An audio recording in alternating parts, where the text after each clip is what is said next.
हर Friday ऐसा होता है कि उस दिन रिलीज हुई फिल्मों की ज्यादा बातें होती है। बट 2009 में आई अवतार ऐसी फिल्म बन गई जिसकी डिबेट कभी खत्म ही नहीं होती। क्या आप यकीन करेंगे अगर मैं बताऊं कि अवतार दुनिया की सेकेंड हाईएस्ट ग्रोसिंग मूवी है। जब यह मूवी बनी थी तब फिल्म इंडस्ट्री की उतनी ग्रोथ नहीं हुई थी, बट फिर भी हॉलीवुड ने एक ऐसी मूवी बना डाली जिसके VFX लेवल को टच करना आज भी इंडियन सिनेमा के लिए इम्पॉसिबल है। फिल्म की लीड एक्ट्रेस जोए सल्डाना है। उन्होंने इस मूवी में नेत्री का रोल प्ले किया है, जबकि यहाँ आप उनके बगल में सैम वॉर्थिंगटन को देख रहे हैं जो कि जैक सुली के किरदार में है। इस मूवी का 80% हिस्सा VFX स्टूडियो में ही शूट हुआ था। रियल सीन के साथ VFX को मर्ज किया गया, यानी कि आउटडोर लोकेशन पर भी इसकी शूटिंग हुई थी, जो न्यूजीलैंड, हवाई और कैलिफोर्निया के कुछ आउटडोर सीन्स हैं।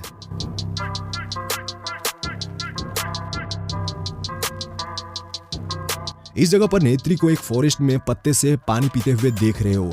इस सीन के लिए दो तरह के ट्रिक यूज हुए थे। यूजुअली जैसा कि सभी VFX सीन को शूट किया जाता है, एक तो एक्ट्रेस को जंगल में इस तरह से पानी पीते हुए शूट किया गया था, जबकि उसके दूसरे पार्ट को VFX स्टूडियो में ही शूट कर लिया गया था। यहाँ आप एक्ट्रेस के फेस पर ग्रीन कलर के कई सारे ट्रैकिंग पॉइंट्स देख रहे हो, जबकि वाटर का मोशन शॉट लेने के लिए क्रू के द्वारा बोतल से पानी डाला जा रहा है। फिल्म की लीड एक्टर और एक्ट्रेस को मेकअप की जरूरत ज्यादा नहीं पड़ी थी और ना ही उनके एक्सप्रेशन पर खासा फोकस था। उनके एक्टिविटीज और बॉडी लैंग्वेज से ही VFX टीम उनके बदले CGI मॉडल तैयार कर लेती थी, जो कि आप इस सीन में भी देख रहे हो। यहाँ आप नेत्री और जैक को कई सारे मोशन सेंसर डिवाइस पहने देख रहे हो, जबकि बाकी जो सपोर्टिंग कास्ट हैं वह भी इस तरह के ट्रैकिंग डिवाइस वाले कॉस्ट्यूम पहने हुए हैं। उनके बालों को लंबा दिखाने के लिए ब्लू कलर के जूड़े बनाए गए थे। उनके हाथों से लेकर पैरों तक पूरे सेंसर डिवाइस से लैस किया गया। हवा में तैरते हुए इन पहाड़ों को देखिए। यह वाला सीन काफी इंटरेस्टिंग लगा होगा जब आपने पहली बार इस मूवी को देखा था। तब भी तो आपको समझ में नहीं आया होगा कि इसे कैसे शूट किया गया होगा। यहाँ देख सकते हो कि इसके लिए स्टूडियो में ही एक लोहे के टावर में जगह जगह पत्थर बांधकर इस वाले सीन को शूट किया था। इसके लिए उन्होंने इसी स्ट्रक्चर पर अपने कास्ट को सपोर्टिंग वायर की मदद से चढ़ाया था, जिसकी वजह से मूवी का यह सीन काफी रियलिस्टिक लगता है। अब इस उड़ने वाले घोड़े का सीन देखिए। एक्चुअली इस घोड़े का नाम सीजी होता है। ये उस वक्त का सीन है जब जैक और नेत्री पहली बार इसकी सवारी करते हैं। तो देखिए, इस सीन को एक VFX स्टूडियो में ही बनाया गया था। यहाँ आप देख रहे हैं कि क्रू मेंबर जैक के किरदार में दिख रहे सैम वॉर्थिंगटन को एक्ट करने में उसकी मदद कर रहे हैं। एक्चुअली यहाँ जैक और नेत्री के लिए मैकेनिकल रोबोट बनाए गए थे, जो कुछ हद तक घोड़े के बॉडी की तरह था। उस पर कई सारे मोशन सेंसर लगे थे, जबकि उन दोनों ने भी मोशन सेंसर वाले कपड़े पहन रखे थे। क्रू मेंबर द्वारा इस मैकेनिकल रोबोट को मूव कराया जाता था और डिफरेंट कैमरा एंगल से इसे शूट करते थे, जिसके बाद 3D मॉडलिंग और CGI की मदद से उनके इस सीन को बदल दिया गया था और फिर इसे मूवी में कुछ इस तरह से हमें दिखाया गया। इस जगह नेत्री और जैक का किसिंग सीन शूट हो रहा है। इसके लिए जो एक्चुअल स्टार कास्ट है उन्हें किसिंग करते हुए ही शूट किया गया था। आप यहाँ देख रहे हो कि वह किस तरह से इस सीन को कर रहे हैं, जबकि दूसरी तरफ टेक्निकल टीम उसे CGI और VFX के माध्यम से कुछ इस तरह से मूवी में शो किया था।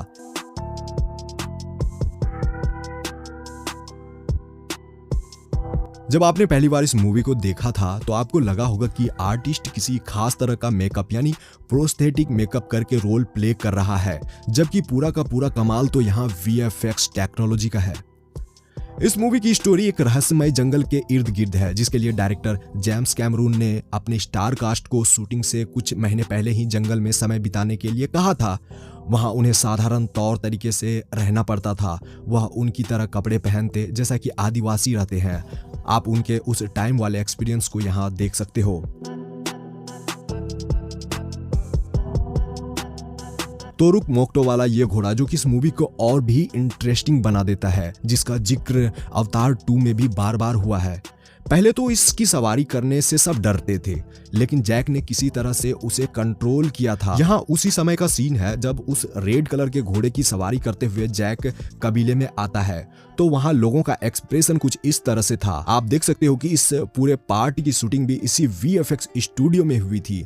यहाँ लोगों की संख्या को दिखाने के लिए ऑब्जेक्ट मॉडलिंग करी गई थी, वहीं सपोर्टिंग कास्ट ने भी सेंसर वाले सूट पहन रखे थे। VFX और 3D मॉडलिंग से उनका फेस बदला गया, या यूं कह लीजिए कि सभी चीजें बदल दी गई VFX के जरिए।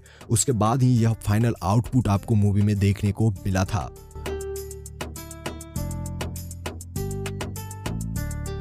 ऐसा नहीं है कि मूवी में केवल CGI और रोबोटिक मशीन से ही सारे सीन शूट किए गए हैं।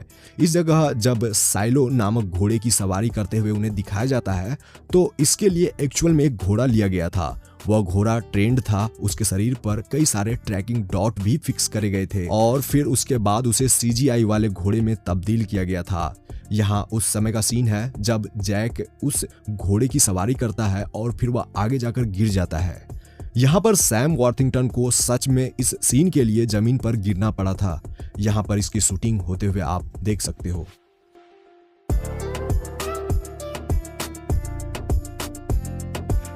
मूवी के लीड विलन जिन्हें आप यहाँ देख रहे हो वो कॉलोनेल थे। वह इस मूवी में इस मैकेनिकल रोबोट में बैठकर खूब तबाही मचाते हैं। वैसे तो इस वाले पार्ट की शूटिंग भी CGI के थ्रू हो सकती थी, बट रियलिस्टिक दिखाने के लिए जेम्स कैमरून ने एक मैकेनिकल रोबोट ही बना डाला था जो एक्चुअल में वर्क भी करती थी। यहाँ आर्टिस्ट को उस रोबोट के अंदर बिठाकर उसे शूट किया गया था, बाकी बैकग्राउंड को फिल्म के हिसाब से बदल दिया गया एंड उसमें भी कुछ VFX ऐड करी गई थी।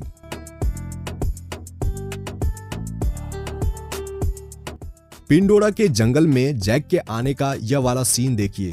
तो देखिए, इस वाले पार्ट को ऑब्जेक्ट मॉडलिंग और एनिमेशन से क्रिएट किया गया था।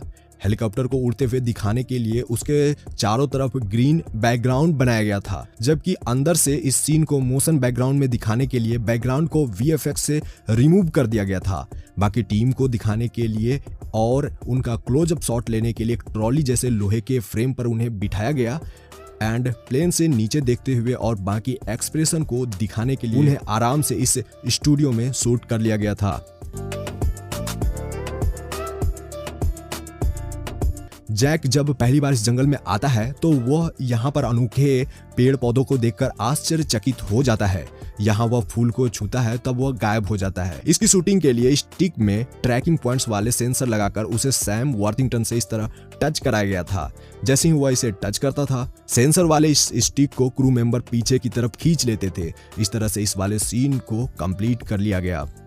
यहाँ जैक सुली का सामना एक बड़े से खतरनाक जानवर से होता है जो कि उसके पीछे पड़ जाता है।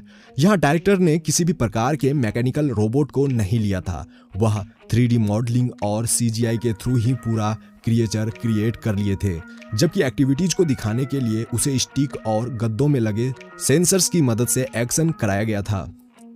अवतार फर्स्ट की सफलता के कुछ साल बाद ही अवतार 2 लाने की बात चल रही थी, यानी कि अवतार 2 की रिलीजिंग अनाउंसमेंट 2014 में ही हो गई थी। अनफॉर्चुनेटली उस वक्त तक under water FX technology develop नहीं हो पाई थी एंड फाइनली इस मूवी को अब रिलीज किया गया है। जैसा कि मैंने आपको बताया कि अवतार मूवी में हैवी CGI यूज हुआ है, बट क्या आपको पता है कि इसे हैंडल करना कितना बड़ा काम था? इसके लिए VFX कंपनी ने 4000 सर्वर वाले 4 सर्वर फार्म बनाए थे। इतनी हैवी सर्वर होने के बावजूद उन्हें एक एक CGI को रेंडर करने में 48 घंटे से भी ज्यादा टाइम लग जाता था। इस मूवी को बनाने का ख्याल सबसे पहले जेम्स कैमरून की मां को सपने में आता है। उन्होंने सपने में देखा था कि दुनिया में कुछ हरे रंग वाले अजीब से लोगों का अवतार हुआ है, तो यह बात उन्होंने अपने बेटे से बताई थी, जिसके बाद ही जेम्स कैमरून ने इंडियन गॉड्स के रेफरेंस पर इस मूवी को प्रेजेंट किया। उन्होंने देखा कि किस तरह से अलग अलग अवतार में गॉड यहाँ धरती में जन्म लेते हैं। इस मूवी में भगवान विष्णु के अवतार के नाम पर ही मूवी का नाम अवतार रखा गया। यह पहली ऐसी फिल्म बनी जिसने की एकेडमी अवार्ड के साथ साथ ऑस्कर अवार्ड अपने नाम किया था।